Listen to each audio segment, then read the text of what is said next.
was in the mid-90s.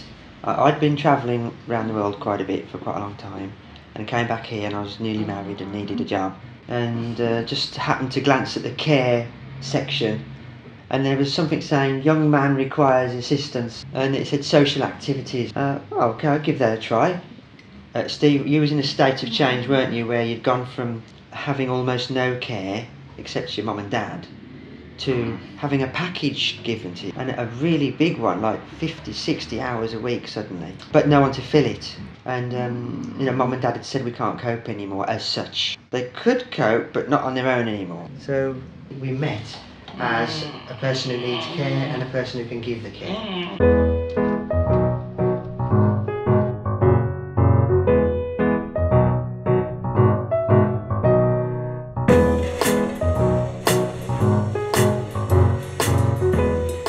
Bedroom, you had a whole set of shelves going right across the wall, remember? Big, thick, probably handmade shelves, and they had all the things from your childhood on them.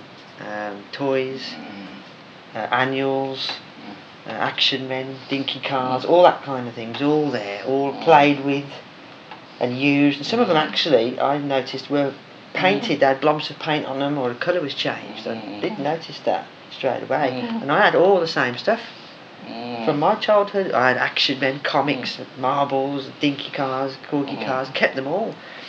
So we were similar in that way. And so, as you can see behind us here, in a way, I didn't really intend this, but we kind of recreated that. Because what we do today is we make our own things out of junk and create toys of our own kind. And so we sort of recreated what we had. The thing that you had was a day centre. So we went there together, and neither of us had really experience of that. But we soon discovered that although it was a nice place, because of our almost unique situation, we had more freedom than everyone else who attended that day centre. So everyone else who attended was brought by a sort of minibus under quite tight circumstances, and stayed there all day, did the activities, had ate there and everything, and left at 3:30 or whatever it was. But we soon found out we didn't really need to do that.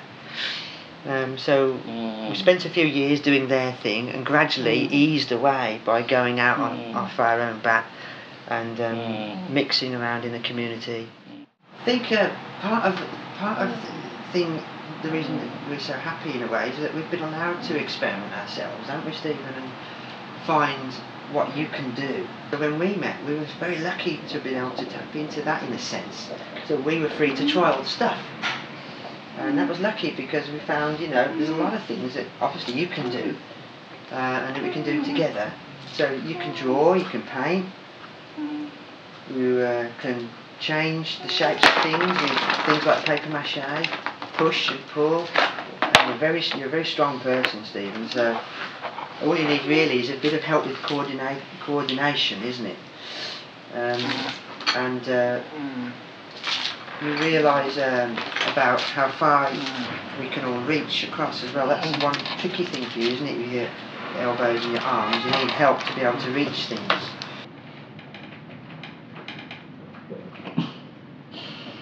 Well, this is from Logan's Run, and the very beginning of Logan's Run, they have a model of the city of the future. So we wanted to make our own little compact version of that, so therefore marrying those ideas together. So we've kind of done our own little architect's model and done it from a film we like too. So things were going along okay. We had freedom to do other things and attend the day centre and do whatever they did. So I suppose we had the best of both worlds. But then it became apparent that was going to end because they were closing down a lot of day centres, and ours was one of them. And so at the time it seemed like, well, obviously a bad thing. Oh no, what we're going to do? But on the other hand, we had already started to ease away. So it was probably a step forward for us, although we didn't really know it at the time. So we went to another similar centre, which we feel that they're a very sort of institutionalised place, because they it's almost run like a school, and yet everybody attends there is 40, 50, sometimes 60 years old. You know, there's a time in the morning where everyone goes and has their tea, and there's rooms you go to. You're in room 10, you're in room 11, and there's a desk in each corner with a staff member who sits at the desk and takes a register. And of course the people who have attended there 20, 30 years are used to that and probably think that's okay. But it wasn't okay for us. It's not. I think we're looking further outwards than that. So now we've reached a point where, although we can still go there, we've eased away so much, and they know it, that it's almost become a bit of a nuisance to have to go there, and we've got things we're giving up for it. So we've told them we need to move away and do our own thing all the time. In this guy here, remember him, there's 2 cardboard egg boxes. We ripped them up, didn't we? We didn't cut them with scissors, we just tore away at the egg boxes. And it sort of, as we twisted it and pulled it around, we wrapped masking tape around it to hold it steady with no glue. And it started to look like muscles, and that's what that is basically. Sort of a dragon or a lizard. It's a fictional creature. We do a lot of different things out in the community. One of them to be really happy about is swimming. We swim every week, independently, at the usual leisure centres. And we go to the library, we go to St Martin's Church sometimes, don't we, Steve? Around the town looking for things. And often when we're out, because our main thing is making sculptures and toys and models, we'll sometimes see something by chance. It might be something like a truck or a building, anything that grabs our attention, and I see something in you, don't I, Stephen, like your smile, or you'll really concentrate on something, or a sparkle in your eye or something, and I'm like looking at something and thinking, yes, that's a great shape, or something we could use, or make a model of it or something. And that's really lucky, you know. It costs nothing, and it probably wouldn't mean something to everyone, but that's a very fortunate sort of side dish, if you like, to all the activities that we do. The unknown of what you're going to see and makes you inspired. This one, you got it. Now look after that. That's a valuable pen.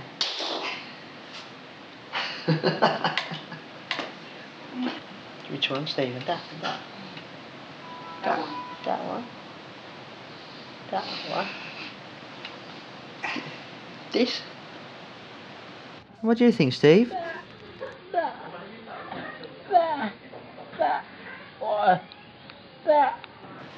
This one.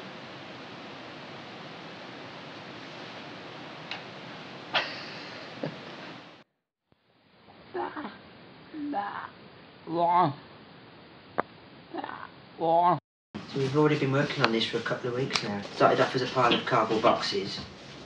Yeah. And there's a guy who's been coming who likes cars, and so we're making this mountain to put his cars on. Once we've done all we want to do with it, then we better move it on, because it takes up tons of room. Whereas if we make something really small, well, we can keep it forever. But we've made things this big before, you know, and you just simply couldn't keep them all. The only problem is when you do get rid of something or give it away, later on at some stage you kind of wish you still had it. Especially if an exhibition comes up you could have put that thing into, and you think, oh, we gave that to that group or gave it to that school or whatever. We use lots of places in the community where there's arts, different activities, and that's been great. But what we're trying to create here is our own space that we can kind of be in charge of, and therefore put as much creativity into it as possible. It's a room, it's at the Custard Factory, and we've invited other artists to come and join us to do drawing, painting, whatever they'd like to do.